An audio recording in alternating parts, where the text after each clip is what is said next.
I know that I don't have a lot of sites that I track to get this, but like I do see ChatGPT showing up as a referral source, so it's real. But like I also trust the regular people I talk to that it is not as widely used as many people claim. There was that stat George shared, Josh. I forget what percentage he had on it, but like if you add up all of the traffic from like LLMs, it was like below 0.1% of anything like Google still has. So we can share that out afterwards. But he had a few interesting metrics just on like benchmarks. But again, it's so hard to know. Yeah, I think it was at For the 85% still was with Google. so for the most part, I think Google wins this forever. And I think even AI overviews, they're not well liked. So, there's the thing that went viral this week about if you put a bad word into your search, you get rid of AI overviews. So just following that logical thread there, if people don't like AI overviews, which are very specifically AI responses to a Google search query, then why would you deliberately go to an AI search engine like ChatGPT or Perplexity or Claude to get AI responses when you're just looking for a list of results? So I think there is a significant uptake in AI in search in ChatGPT, and I don't doubt those numbers and I don't doubt their popularity, but I think it's incremental to existing search. I really don't see how you could replace all the searches you do with AI.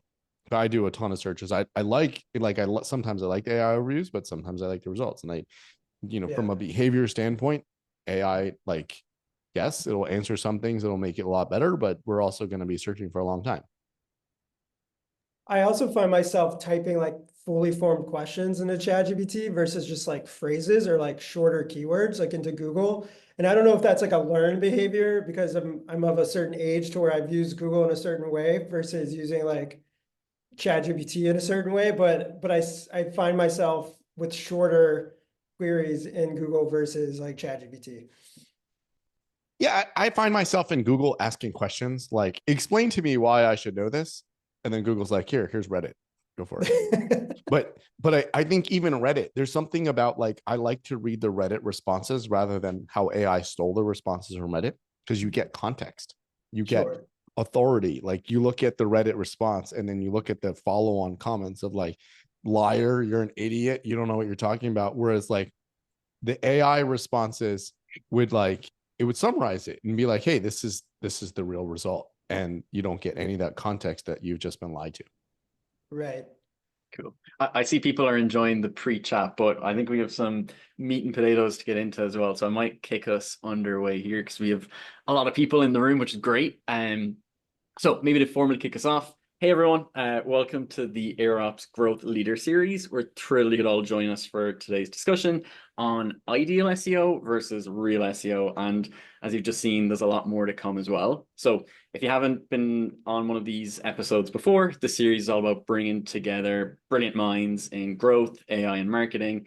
To date, we've been joined by the likes of Kevin Indig, and over the coming few weeks, we'll be joined by others like Michael King, Steve Toth, and Crystal Carter. So that said, today's guest, who you've heard the last few minutes, is one that we've had probably the most number of requests for, and with the help of many of you in attendance today. Super excited to dive into the content and the questions we've assembled for you all. So without further delay, our guest today, as you'll have seen, is Eli Schwartz. Eli is a growth advisor specializing in SEO and has helped companies like Quora, Coinbase, LinkedIn, Zapier, just a few brands you'll have known, and develop and execute their SEO strategies. So he's also the author of Product-Led SEO and has a super refreshing take on how to think about and I guess win at SEO. If you haven't read it yet, definitely recommend picking it up. I think it was published pre-COVID or around 2021, definitely pre-GPT and a lot of how the landscape has changed since, but still my number one recommendation when it comes to creating a winning SEO strategy. So again, if you follow his socials, spent a lot of time analyzing how SEO changes with the rise of LLMs, which we just heard about, updates to Google search experience, and then how to integrate AI into your strategy. So super excited to dive into everything that we've prepared for you all today. And then with that, I'll hand the conversation over to Josh, who's head of content at AirOps. Hey everyone, yeah, I'm Josh. With AirOps doing content and SEO, previously at like ClickUp, TopTal, and a bunch of other productivity startups. We're really excited for our agenda today. You can see it on the left, and we also have really great questions from a lot of you in our audience. Thank you for sending them our way. Brands like 1-800-Flowers, Etsy, Amplitude. Thanks for sending them on. But Eli, are you ready to jump in? Yeah, you didn't tell me I had to be brilliant. I thought I was just gonna like riff on opinions, but I'll do my best to up the intelligence. Oh, thanks. Well, here's our nice fireside chat. So first topic here. One of our pre-conversations was about this idea of ideal SEO versus real SEO. Like teams have kind of these really formal SEO strategies and plans and maybe have like our hiring plan and all of that. But then the reality often looks a lot different. What's kind of the disconnect that you're seeing there? So for the longest time, bad SEO worked. So I started my career in bad SEO, which is optimizing against search engines and finding loopholes in what search engines looked for. So that would be, early in my career, I stuffed a lot of pages with keywords. I stuffed title tags, scraped content, bought backlinks, traded backlinks. A lot of that worked because that's the way the algorithms worked. And then the internet was so much less sophisticated to the point where people would search single letter words and then they would find that ranking result and they would click on it and then get totally distracted and whatever. There was this company I worked for. We were in the automotive content space. Our primary keyword, which I optimized for by stuffing keywords, buying links, and doing all the things that used to work, was cars, just that one word, cars. And we tracked that ranking. I think our highest ranking was number 4. And we were selling, again, vehicle content. And somehow there were people in the world that searched that one word, cars, and then we're like, oh, I wanted to watch the movie, but there's this like site, thecarconnection.com at number 4. I'm going to go down this different journey and I'm going to buy a Honda. Like somehow that worked. That was, 2008, 2009. And we had generated revenue off of those visits and we generated leads, again, insanely off of those visits. And I don't think we're in that world anymore. We're in a world where users are so much more sophisticated. Search engines are so much more sophisticated. There's less loopholes for these kinds of things to work, which means that the real SEO should be optimizing for the user experience, which is a user opens up their phone or they go online and they're looking for something, and understanding what that user is looking for is what SEO should be, because now you're bringing them through that experience. You're optimizing for the user. You're optimizing for the way the search engine would understand that user, and then optimizing your site so you generate the KPI that you want from that user. So that's real SEO, which is, I think much more fascinating as the world gets more fragmented. I don't know how many people heard our pre-conversation, but we were talking about the LLMs. And I love the fact that LLMs exist because it fragments Google's control over search. So the days when I optimized for the word cars, the only search engine that mattered was Google. So I don't know, whatever Google's market share was, actually less than it is now, but we only optimized for Google. And loopholes that we existed for SEO were only for Google. And now we're in a world where, depending on your user, that user may be going to TikTok. So you need to optimize for your TikTok results. That user may be going to ChatGPT. So you need to optimize for the way you will appear in ChatGPT, whether that's a branded impression, because we talked about that too. I don't know if people heard that. So you're showing up and you're reinforcing that brand, or you're trying to get the click from ChatGPT. That's the role of SEO. The role of SEO is to optimize for search engines, again, whatever that engine is, for the KPI of the company that pays them, whether that's their consulting client or their full-time employer. That's the job of SEO. And for the longest time, that wasn't the job of SEO because our metrics were wrong. Our metrics, again, I don't know how people, I don't think they heard this, but we were talking about a big company, a Fortune 50 company, where the CEO of the company is obsessed with their rankings. They spend hundreds of millions of dollars in marketing, but they're obsessed with their long tail rankings. That's old SEO. New SEO is, your job is to generate KPIs for the business that pays your bills. What do you think then maybe are some misconceptions, kind of like that cars example that people maybe still are kind of holding on to or clinging to? We can kind of blend that with our next topic here. But is there anything that you're seeing that may have worked 4 or 5 years ago that isn't quite working the same way now? So a lot of this works. So when I have this conversation with people, they're like, "Yeah, but that's fine. I buy a bunch of links and it works for me." So you're wasting our time with all this product-led SEO nonsense. And I do think it will continue to work at the margins. So if you are a personal injury attorney in a small city in America and you're optimizing to be number one out of 5 personal injury attorneys, that SEO probably works. If you're working for a brand like Zoom or Cisco, like buying links is probably not going to work. Keyword stuffing is not going to work. So a lot of SEO practices are outdated, but you will find corner cases where they still work. That doesn't mean that's the future way of SEO. I was just on a call with a client, and I was explaining that AI allows for deeper personalization that never existed before. So in the past, Google was only looking at strings. So a string that a user typed into a search engine and a string that they extracted from a page, and they made that match between those 2 strings. So that was limited to language. That was almost limited to the way the strings were structured. So for any of our older SEOs that are on this meeting, the ordering of phrases used to matter. So whether you said, like going back to my cars, whether I said buy cars or cars for sale, which are again they're closely enough to be synonyms, that different there was a difference there in the rankings. Or car for sale versus cars for sale, there were differences in the rankings. And now personalization allows for intent. So personalization gets even bigger. So Google always knew stuff about us, and all search engines knew stuff about us. So they know what kind of car you drive based on you do a search for wiper blades for your Honda Accord, and you search for what's that weird dinging sound in my Honda Accord. So they could put that whole thing together, and they can say, oh, there's a Honda Accord driver. They know your age. They know so many things. They know this big picture about you. And then they can carry that forward. So when now you search replacement tires, they're not like, oh, what should be ranking number 1 for replacement tires? They're like, this is a Honda Accord driver. We actually know how old this car is. We know the last time you searched for tires too, because we keep all that data. And that's something we found out from the antitrust trial, which is how long they keep this data. So they know all these things, and the rankings can get so much more personalized. So that's really the future of SEO, which is really mapping out for specific users, which I think is more interesting. So if you're selling tires, you no longer need to compete against every tire seller on the internet. You only need to compete against the tire sellers who sell to the same buyers that you have. So long-winded answer, our SEO practice is outdated. We live in a new world. We live in a world where, like, if I say Google too many times, my phone wakes up, and it probably is going to do that during this webinar.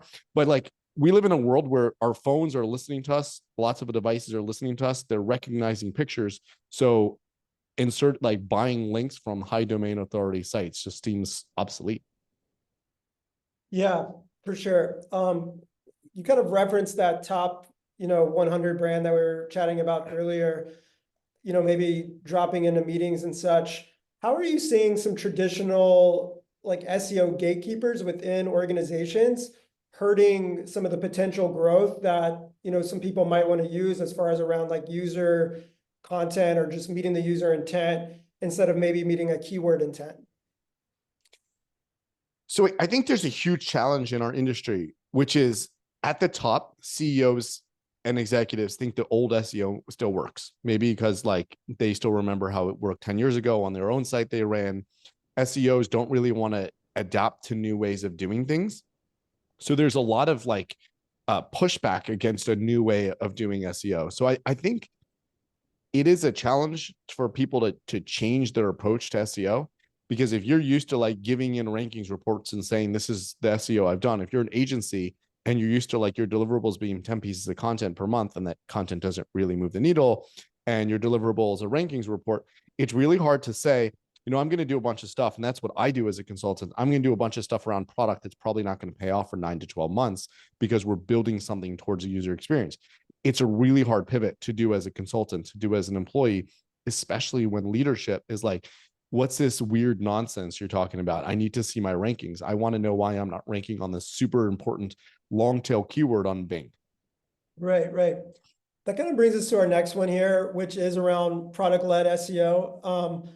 Again, this was your book that you wrote about 4 years ago, I believe. And one of the questions that I was interested in was, how would you kind of rethink this, if at all, considering AI and some of the improvements around there? So my book, when I wrote it, was designed not to be obsolete because I didn't want to write a tactical book. It was always meant to be a strategic book. And it came out of my experience of doing just this. So when I was, my last role was at SurveyMonkey, and I started consulting while I was there. And I remember I was doing a lot of consulting, I was doing a lot of lead gen calls, and I was talking to the CEO of some really large company. And he asked me about my methodology and how I was going to do SEO consulting for his company. And I gave him, for for all the consultants on this webinar, your long-winded pitch about how you're gonna build authority and do all the great stuff and make lots of money. And then he's like, so you're gonna insert keywords into content and you're gonna get me some links, and that's SEO. So why can't I just do that with someone in Indonesia or India or the Philippines or Bangladesh? And they didn't really have a good answer for that. And I thought that was an existential question that I should have an answer to. And I realized that none of my SEO that I'd actually done at that point was exactly what I just said. It was all far more strategic. So when I was at SurveyMonkey, I helped build a $200 million a year channel, not by optimizing keywords and buying links, but by being strategic with the products we created, working with product managers, working with engineers, working with designers, into building an SEO experience. So that was how the book was born out of, wait, this should be the new SEO. This is the SEO that doesn't become obsolete. It's the SEO you adapt to new realities. So yes, of course, I didn't talk about ChatGPT in my book. It came out 4 years ago. But the idea of building your product for the SEO user, that doesn't change, because the SEO user might be moving from using Google to using ChatGPT, which is a search engine, or might be moving to Perplexity, which is a search engine. So the role of the SEO team or the SEO individual is to optimize for that search user on any platform that they're using. And that's by building the product experience for that. So that's, my book touches on a lot of tactics, but it wasn't meant to be a tactical book. I really didn't dive into like backlinking and domain authority. I really went into brand building, because I think that mattered then, but it matters even more now, where we don't know that ChatGPT, and I doubt it, looks at anything like domain authority. They look at contextual authority, which is brand building.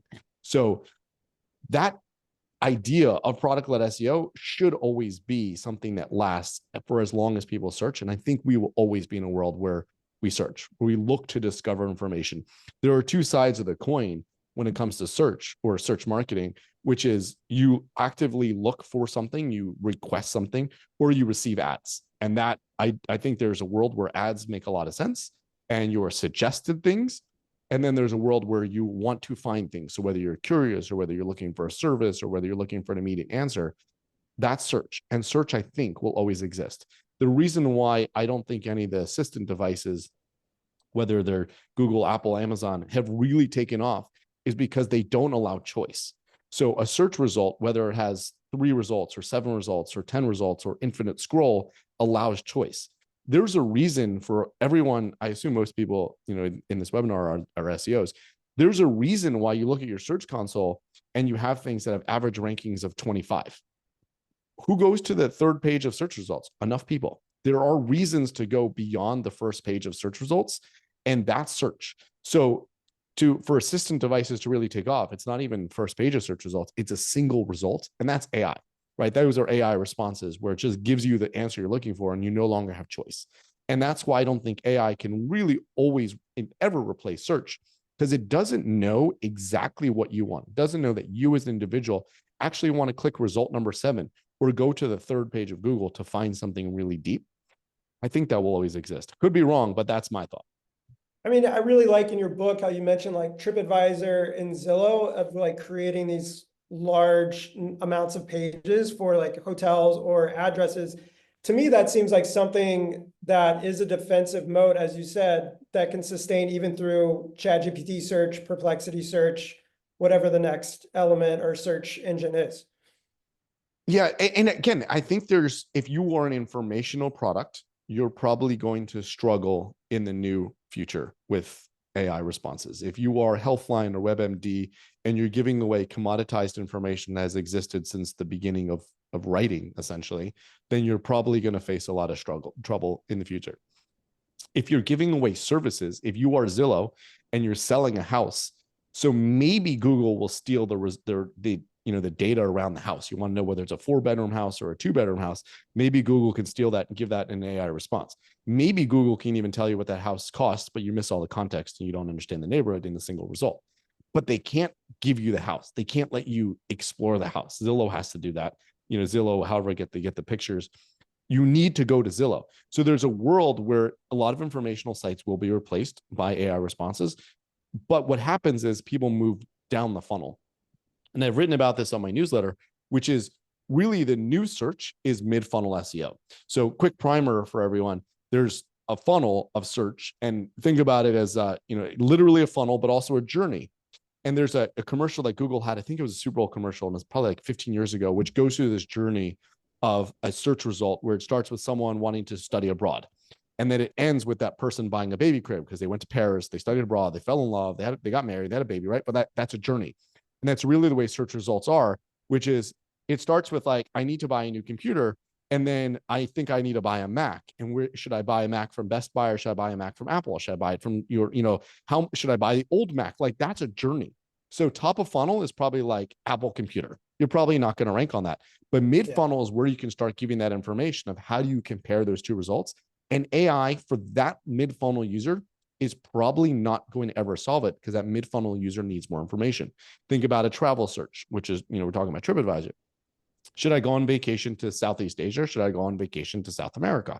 So maybe AI can say, here's why you should go to Southeast Asia based on the weather. Here's South America based on the weather. But as you drill in, are you really going to book an entire vacation based on a, 1-paragraph response from AI? Absolutely not. That's where you're doing those mid-funnel searches, which are many, many of those searches about, should I go to Indonesia or should I go to the Philippines? Like, again, deeper diving, that's the mid-funnel. And the bottom of the funnel is like plane tickets and rent a car. And like, that's the bottom of the funnel. But I think mid-funnel is where search will thrive. The problem with mid-funnel, and I see a bunch of questions on pivoting and reporting and all that. Problem with mid-funnel is SEO is used to building out our plans based on search results and based on keyword searches. So you go into like Southeast Asia vacation, I'm sure there's thousands of searches per month. If you go on into like the small town in Indonesia, let's say this is a great place for if anybody's international, Jakarta, Indonesia. So the search, the number of keyword searches per month for Jakarta, Indonesia is significantly less than searching for an entire continent.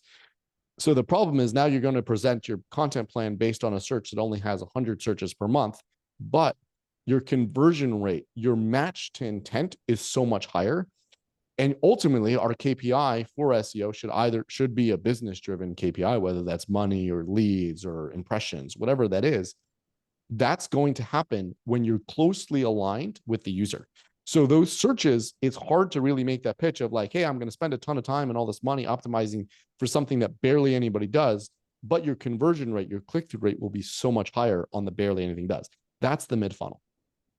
Yeah, I really love the decision content that occurs in the middle funnel as a strategy to pursue from content. I think our next So topic, many of the questions that come up, yeah, Josh, go ahead. you want to go like down to maybe like 2 more slides around senior leadership, like Eli touching it there, but like metrics. A lot of the questions, we have Elaine, we have Liam, we have Ashley, all around. There's this like shifting mindset they as SEO see, and like what they're hearing here is like they need to think differently about like measurement across the funnel, but trying to convince upper leadership of like A, to buy into it, and then B, to like buy into the new strategies and tactics that they want to commit to. Yeah, would love to hear your take generally on what this slide says here, Eli, and like communication to senior leadership. So there's 3 different ways to approach this. One is they're not going to listen to you at all, and that really sucks. And then you might be in the wrong job. So from my perspective, I'm a consultant. If they don't listen to me, they're not going to hire me. They think I'm blowing smoke, and they're not going to hire me. They want to hire an agency that's going to produce a ton of AI content, and they want their keyword rankings. So if that's your role, and no matter what you do, they won't listen to you, maybe explore looking for another role, because you're not going to be able to pivot them, and you're sort of on quicksand, because eventually that older way of doing SEO will stop working. So that's a reality that likely will be in all of SEO's future. Second thing to look at is maybe they're not completely pushing back against doing product-led SEO, pivoting SEO, but they're skeptical. So when they're skeptical, you need to give yourself room to prove that it works. So the way you do that is you do that old SEO, because that's what you're being paid for. Continue to report on those rankings, because that's what they expect to do. But build yourself that insurance policy by also getting bandwidth and also getting budget to do new SEO. And if you believe in it, if you have conviction, you're not just believing it because you read my book or believing because you're on this webinar today, but if you believe in it and you have conviction that you're building towards a future user, you will be proven right. And then you'll have the political capital to pivot all of SEO. The third way, and this is the best kind of situation, is the leader which is super skeptical of the old SEO. So this is what happens to me all the time. And I apologize to all the consultants and agencies that are here today, but companies will come to me and they'll say, I don't really get it. I've been paying this agency for the last 2 years. They're buying all these keywords. They're buying me links. It doesn't move the needle. But every time I go to another agency, they just pitch the same thing the agency that I'm paying is doing. Is there something else to do? So they have this nagging sensation that doesn't make any sense. They're doing AI searches. They're talking to their car to do Google searches. They're like, but I'm still doing SEO from 20 years ago. And then I spoil the pot. And I explain to them how I might do SEO and how maybe, and this happens to me probably 2/3 of the time, I tell them they shouldn't even be doing SEO at all, because they're selling some obscure B2B product and not many people really even search it. So instead of spending $15,000 a month on SEO, they should take that $15,000 a month and get a booth at a B2B trade conference, or do more paid marketing, or even take out a billboard on the side of the highway. So if you just do dollar for dollar, that would be more effective. So those kinds of people that are open to change because they're skeptical about the current way of doing things, and then you give them the new way and they're like, wow, that makes sense. I've been looking for this. I'm willing to give that a shot. So just to recap, there's really 3 kinds of people that you're talking to. The kinds that are super stubborn and they insist SEO should be the way it is. Well, start looking for the door. Or if you're a consultant, that might not be a long-lasting client, because eventually it won't work. The second is the person that is open to change. And the third is the person that is already frustrated with the way things are. And that's the way I've seen it. Now, you can do logic. You can explain all those things and the way SEO should be. Only the second and third kinds of person will be open to really seeing it work. The first is, it's unfortunately stubborn. That is the way things will be. And if you're speaking another language, they will not listen. I'm kind of most interested in number 2 approach, maybe because that's kind of the situations I've found myself in, is like, how do you kind of maintain the kind of traditional SEO plays for the time being, but then take some bets on like a product type approach? And so this isn't only applicable to this product-led approach. I've had many instances in my career where I've had to satisfy one ridiculous request because it was required. So there have been times where I've optimized for Bing. So I've had leaders, they would say, how come I'm ranking number 5 on this on Bing? And I'm like, no one uses Bing and no one searches that on Bing. But if this is the thing that you're most obsessed with, I'll take care of it for you. So other times it's been like, I want to really rank on this long tail keyword, and it's very important to me. So then I'll advocate for building a new page, optimizing for that keyword, because it helps them satisfy whatever it is they're looking for. Another instance, and this is a startup case, where the VCs that invest in the startups, they might be in that first bucket where like, oh, this is the way SEO is. Everyone Googles this, B2B AI analytics software with AI keyword. And unless you rank on that, you're terrible at SEO. So then I just take care of it. I know that they need to go to their board and say, we're number 1 for this long tail dumb keyword that no one looks for, but you know that that's not really what SEO is. So we just take care of it. So you dedicate some bandwidth to doing the dumb things that you just have to do for whatever reason, because the board requires it, your boss requires it, but then really dedicating the resources into the other thing. Because at the end of the year, if you're a consultant, you're getting the renewal. If you're an employee, you want your bonus or a raise. The thing you're going to get a raise on is meeting the business KPIs, which is probably revenue.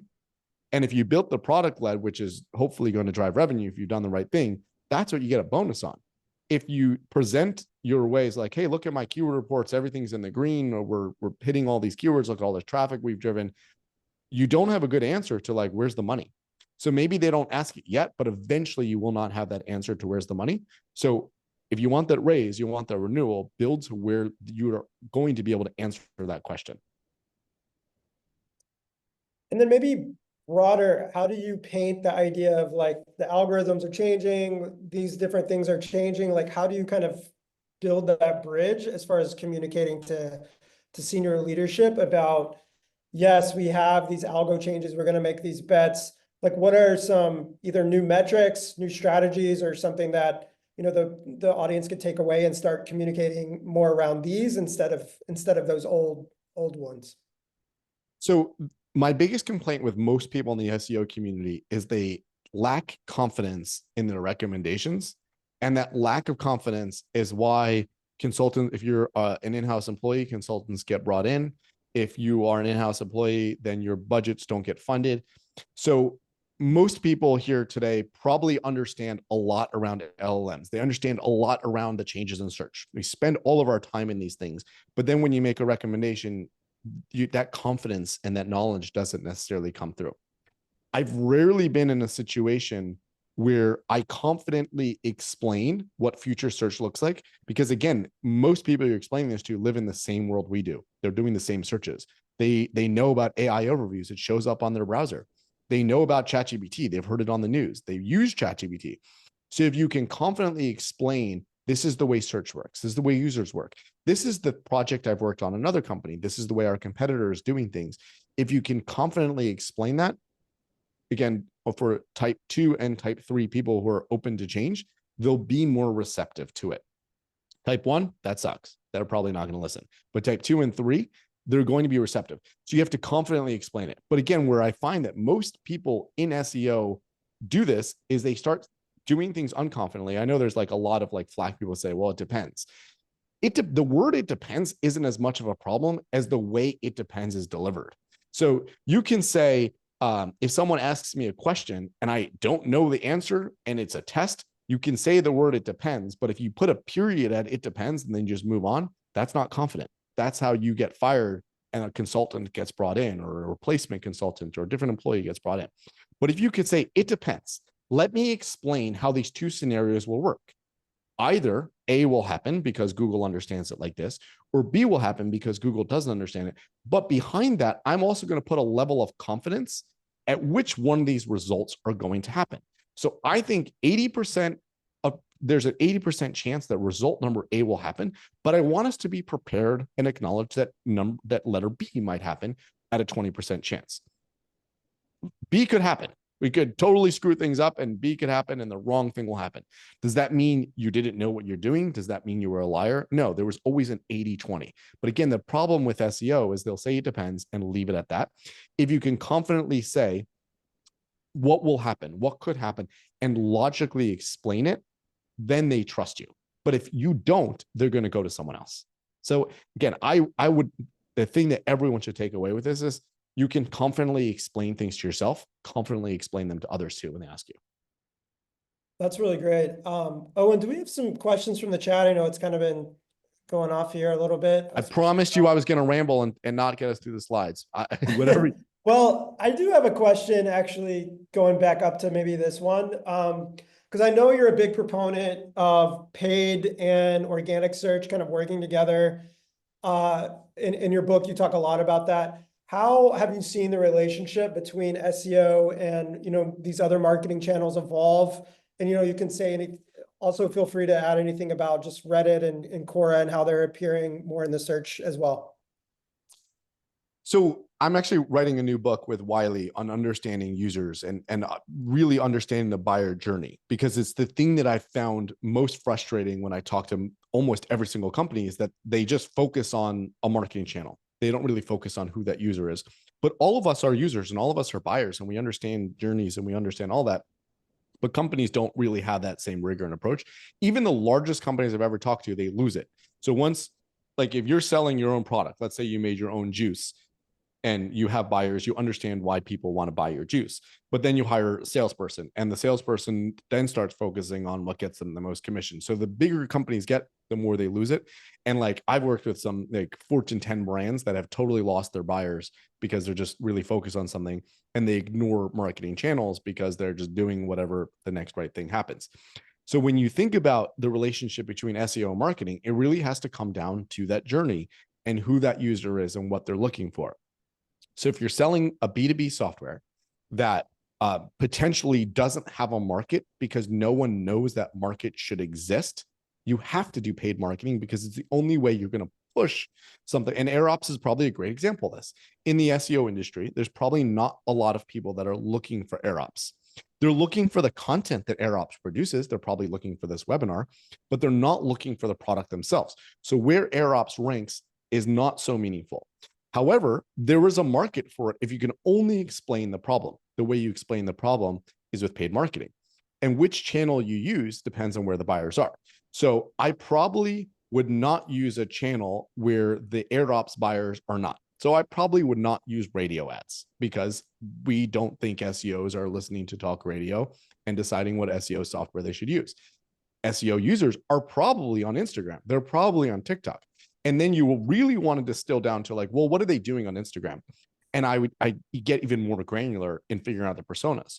So are they male or are they female? Are they Gen Z? Are they Gen Y? Or are they, I don't know, whatever comes after Gen Z, right? So really figuring that. And now you can figure out the kind of material that you'd want to create and maybe use influencers. So if there's an influencer that they like, can you get that influencer to suggest your product?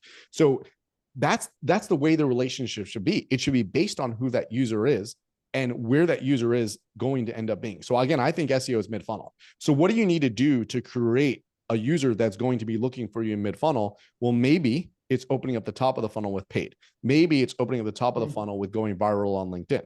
Maybe it's opening up the top of the funnel by having a YouTube channel or a podcast, right? So I don't know that enough companies really figure out that entire funnel. And the reason, in my experience as a consultant, because I talk to many leaders, is because the leaders always have their favorite child. So the CMO will be like, oh, I come from brand market. I'm a brand marketer. I'm a product marketer. That SEO stuff, I don't know. I once managed an SEO team. We had an SEO agency. They don't really get it. So they always have their favorite channel and they don't think about how all those channels integrate together. But if you take those steps back, if you are selling consulting, and like when I do it, I'm selling, I want to do SEO consulting, but I know it won't be effective if that company is better off going to paid. That's where I'll point them. I'll say, here's why I don't think SEO will work for you. I'll even take their keywords. So they'll say, I want to rank on like B2B analytics software. And then I'll Google it and be like, well, why would anybody click you? Like here you're ranking, you're doing exactly what you want to do, but why would anybody click you? This doesn't make any sense. So really go through that journey. And that's the way I'd understand how the channel should work together. But it's a pipe dream. I don't know that most companies will do it. Yeah, for sure. I kind of wanted to talk a little bit about AI and content workflows here. We can see that on this chart that ChatGPT visits are up and Gemini as well. And you can see the different stats here. How are you kind of communicating around to your clients, to people asking you questions on webinars like this? Like, what is your advice about how they should be thinking about AI content, and just AI throughout the org for content production and content workflows? So I think the biggest question I get is AI content going to get you penalized? And the answer to that is probably not if it's just AI content. The problem with AI content is the content itself. So prior to the explosion of ChatGPT, there were other AI tools, like Jasper's been around for a while. Writer's been around for a while. There's been ways to create content with AI since the earlier versions of any sort of LLMs. So AI itself is not the issue.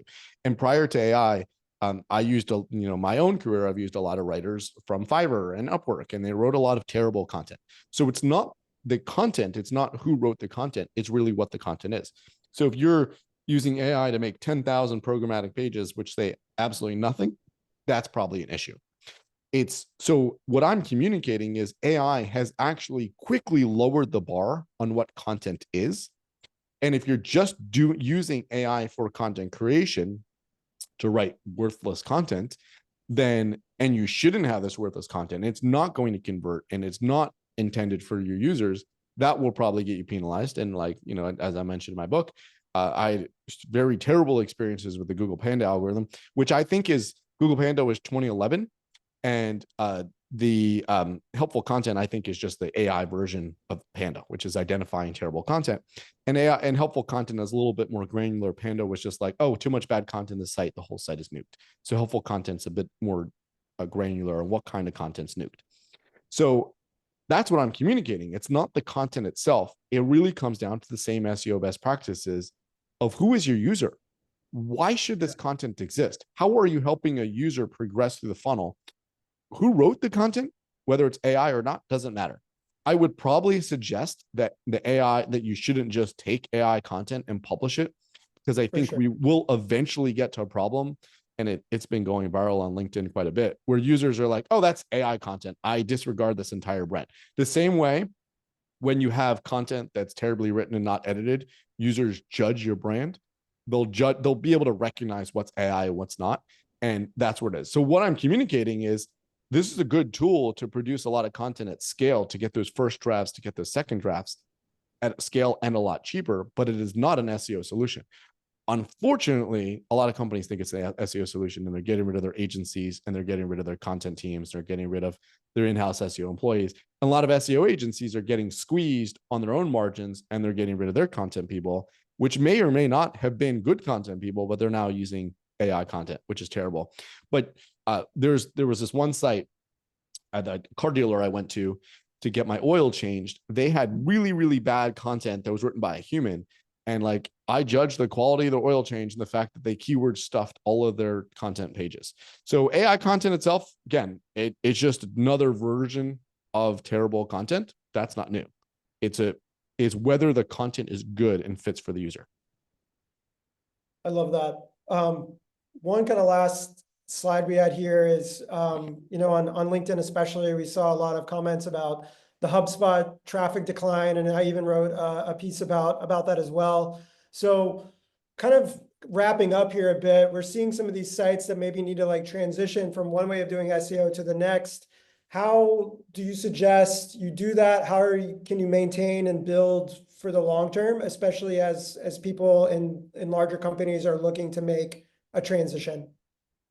Yeah. So I think I'm going to keep underscoring the same thing. It's really about the user. And the HubSpot traffic decline, whether that was because they actually got hit by any sort of penalties or they merged their own pages, doesn't really matter. The content that I saw that people were making fun of on HubSpot was like how to use emojis in content. That's not relevant for HubSpot. Like, HubSpot really is two businesses. And I think HubSpot has done a fantastic job of building out this Uber marketing information site. So that's like super helpful for anyone who wants to understand marketing. I've written content for HubSpot around SEO, which is not something that HubSpot itself does. So it's an Uber marketing site. So that's one business. And the second business, which is where they make most of their money, is on being a CRM. And Salesforce is similar. So Salesforce is not a content site, but Salesforce has one of the largest conferences in San Francisco called Dreamforce. And that is a content hub. They're not, a lot of the people that come to Dreamforce are not Salesforce users. That's a different product. They're selling tickets to Dreamforce. And HubSpot is the same thing with inbound. So those are two different things. They're a content marketing site selling content, and they're a CRM.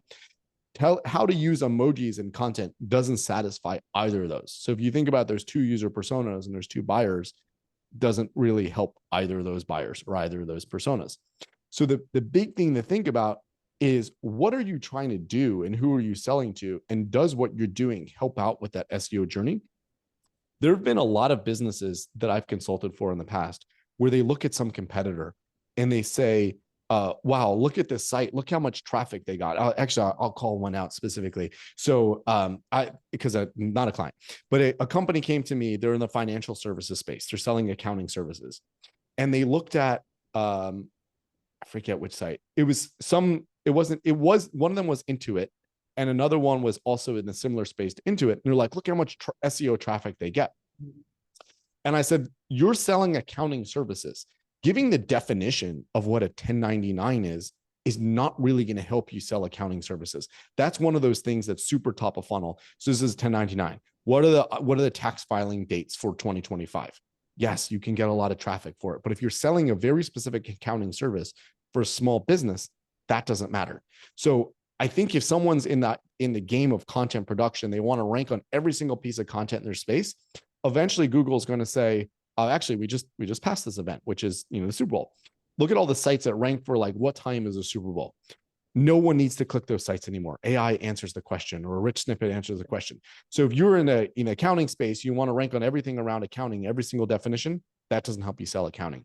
And likely Google will either demote you or just stop giving you traffic. There's no reason to come to that traffic, to come to that web page. So I think that's the way of thinking through all these algorithm changes, which is the internet is getting more specific based on personalization and based on Google's ability to really distill who is the expert and who is the authority in that space. So writing content on every possible topic in your space is no longer the best strategy. Yeah, and that really ties back into the middle funnel and the bottom funnel as well, satisfying those like really deep queries. I think we're gonna take it over to Owen here, who'll now talk a little bit more about what we're seeing from AirOps. Yeah, I have a few quick slides here, and then there's a lot of Q&A questions I promised folks that we'll get to. But just leading from that excellent train of thought and that conversation, just wanted to take a moment to kind of pick apart how some world-class content teams, that's like your Angies, your Toys R Us's, work with AirOps today to make content and AI their growth advantage. So in many of these engagements, how we help them is beyond building, and it's closer to like strategic enablement. And that's like our guidance and training. We're helping them move from AI users to AI builders, helping them craft their strategy. So just some common threads, and a lot of it pulls from what Eli went through today behind these like successful teams. One, they come in with like strong conviction or hypotheses on like their strategies, but oftentimes they have bottlenecks in their process. I mean, a lot of questions that we'll get to here around like product-led SEO. Like a lot of these teams as well have like insights and data that they have access to, but they haven't fully pulled through to that like middle of funnel content. So partnering with us, we're able to help them orchestrate that content via AI-driven workflows, help them accelerate growth while maintaining the quality that their teams and customers expect across channels. So someone else had a really good question on like jobs to be done frameworks. And that's where we're seeing a lot of customers have success today. So that's around helping them with like refresh and optimization tasks, which often get forgotten. So we're seeing teams like laying the foundation today around building automation for that. And that gives them a lot of time back for higher leverage strategic tasks. So the combination of everything here between like enablement, high quality content creation, and then targeted refresh is really helping them deliver content-led growth and then measurable ROI across channels. Yeah. If you go to the next one, Josh, again, just like quickly giving folks an overview. A lot of what Eli talked through there was like the right content, be it programmatic or in other forms, will still be found by users. It's what people want, but it is progressing from like top of funnel, what time is the Super Bowl on at, to like actually delivering value, like talking about your accounting software or talking about like the features of the car rather than where to buy cars. Because anyone can go to ChatGPT, generate a ton of content, but it's not a strategy and it's not what Google or users are going to reward you for. So we believe that you shouldn't have to be forced to choose between quality and speed. And our objective on the platform is to help you orchestrate content. So that means one, helping you turn vast brand knowledge into a super powerful marketing asset. So centralizing your expertise and creating content that sounds like your team. And then number two, and I think very important, maybe we didn't touch on it enough there, but it was like scaling with like humans and experts in the loop. Again, you don't want to proliferate crappy content because anyone can do that. You want to make sure you put your insights to use. And then generally within AirOps with our like workflow builder, you can create precise workflows at scale, keeping experts in the loop at the important moments. So that's maybe revising like a brief or before you hit one click publish to your CMS. But humans are still so important because at the end of the day, it's humans selling to humans.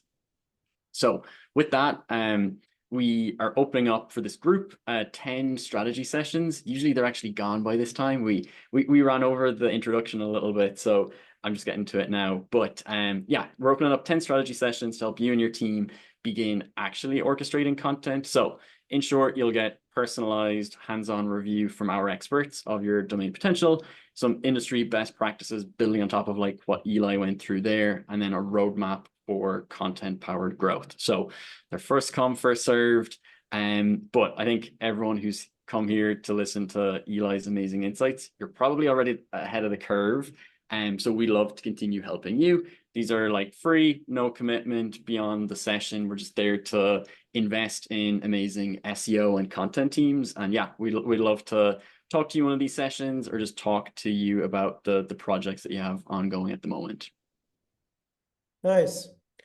Yeah, thanks, Owen. Now let's get into a little bit of Q&A. I like this question that Liam had up here at the top. Do you have any going back to the product-led SEO, do you have any best practices for finding opportunities between your product and SEO? How could you appear in search using your product? So this is something that I wrote in my book and I've written in the newsletter. It's a concept I stole from a book called Blue Ocean Strategies, which is the idea is if you're in a blue ocean, there's no sharks. And if you're in a red ocean, obviously it's bloody, there's lots of sharks. So in a red ocean, you have to compete based on granular stuff. If you're in a blue ocean, then you own the entire industry. Most of what SEO does is in red oceans, because you're starting with rankings. You're starting with competitor rankings. You're starting with keywords you already know. And that's where I think most SEO fails, because you're looking at, here's the ranking I want, and there's my competitor, and I'm going to do all these SEO tactics to try to leapfrog them. But really it's on that scale of, this is what I think people are already searching for, and this is what my competitors are doing, and this is what they're ranking on.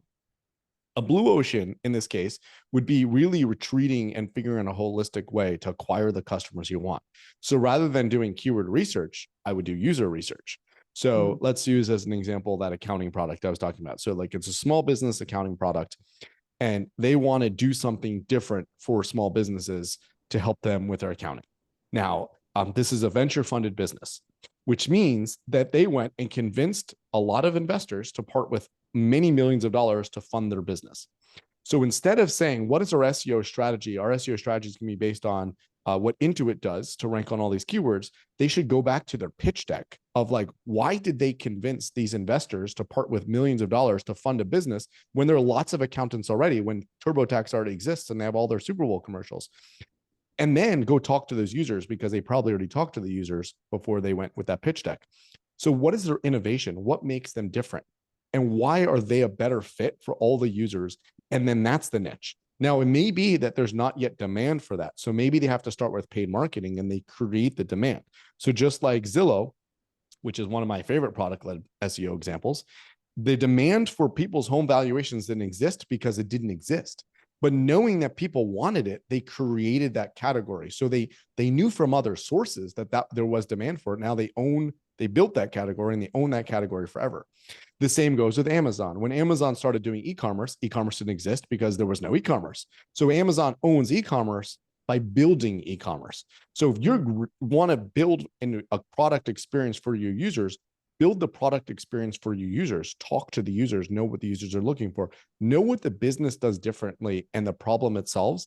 And again, maybe you have to build that demand using other channels, but eventually that demand will come for you. You create that SEO content around the use case you know should exist, but it's highly possible you'll be ranking number one and no one will come for it.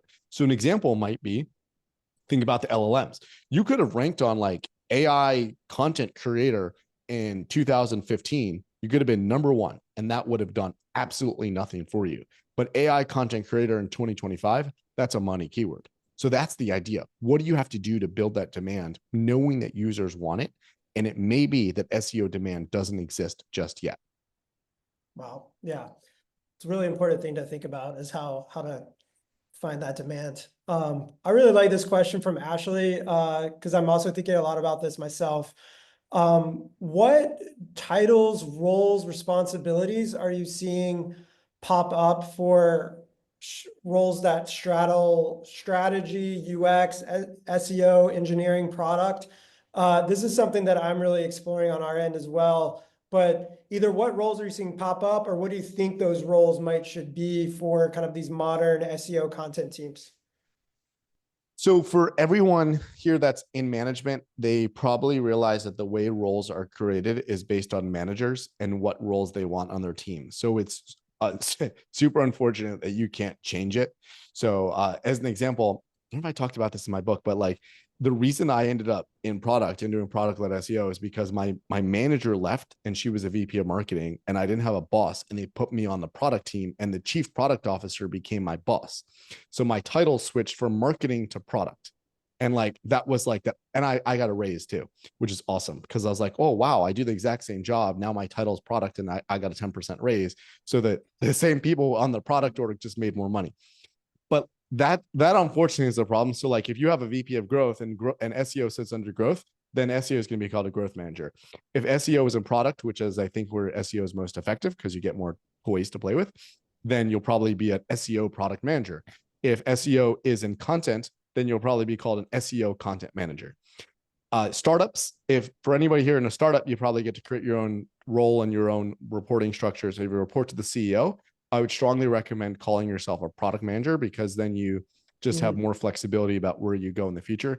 I have seen SEO. Actually, there was a time where I would report it to CTO. So I was called I think an SEO engineer or something like that. I've been an SEO business development manager. It all depends on the company and which silo SEO belongs to. But my favorite is product because when I was in product, I got to like own engineers and I got to own other product managers. When I was in marketing, I just got to like horizontally tell content what to do. Got it. So product gives you a little bit more leeway to like create the systems and establish kind of, I mean, it gives you the resources really to kind of build out the product-led SEO motion that you're talking about. Yeah. And there's like, I always found in product, like there are other resources dedicated to it. So like data science or business intelligence, whatever it's called, the reporting part of a company, they allocate time towards product, but they allocate like extra time towards marketing. So like I was always stuck in marketing, like, is your stuff working? And I'm like, I don't know, I have a ticket open for 9 months that BI would never get to, but in product, like it got taken care of right away. I love to bring it all the way back. I love that's the reality of SEO. That's the real SEO, how things get done versus like the ideal situations maybe that we would all prefer it to be. Owen, have you seen any other questions pop in here? There's a lot coming up around frameworks and then just like general roles that seem to be popping up as we kind of like move into this new landscape, I guess. You mentioned moving from almost like marketing to product before. Maybe that was like a trend, Eli, on the SEO side. Any other particular job titles or functions that you've seen kind of like bubble up given the changing landscape? It's growth. I mean, I'm in the Bay Area and growth is the one they use. But unfortunately, I'm seeing more people in marketing be laid off because marketing is being squeezed. It's the same role, it's the same experience. And yeah, going back to your point before about like real SEO versus ideal SEO, there are all these ideals that we talked about. And a lot of these things are out of everyone's control. It's the team you're on, it's the company you work for, it's the product that you're optimizing for. And that's just the way it is. So you have to navigate that. I found that the best way to be effective in SEO is actually with soft skills, diplomacy. Like, how do you get stuff done? How do you implore on others to do the things that you need them to do without authority? Because a lot of times, again, if you're in marketing, getting product people to do what they have to do, you're like reporting to a VP of marketing whoever they report to, but the product people report to like a VP of product, and that's not the same reporting line. You have no authority to make them do anything. It's even worse to get engineers to do anything. You have zero authority. So it's all soft skills. Like, how do you get people on your team when you can't make them do stuff? And that's the way throughout my career I've been most effective of like, it's a game of inches. Like, how do I just like get my boss to give me a little bit more money so I can try this? How do I get this tool because I think this tool, let's say it's AirOps, will help me demonstrate more success. And then I accrue political capital, and now I have the ability to get even more things done. So instead of like giving up, oh, I want to pivot my entire company to product-led SEO, that's an impossible ask. It's a lot easier to say, how do I do this little thing? How do I get this one product-led SEO example page launched? So now I have the ability to go into a meeting and sell it further.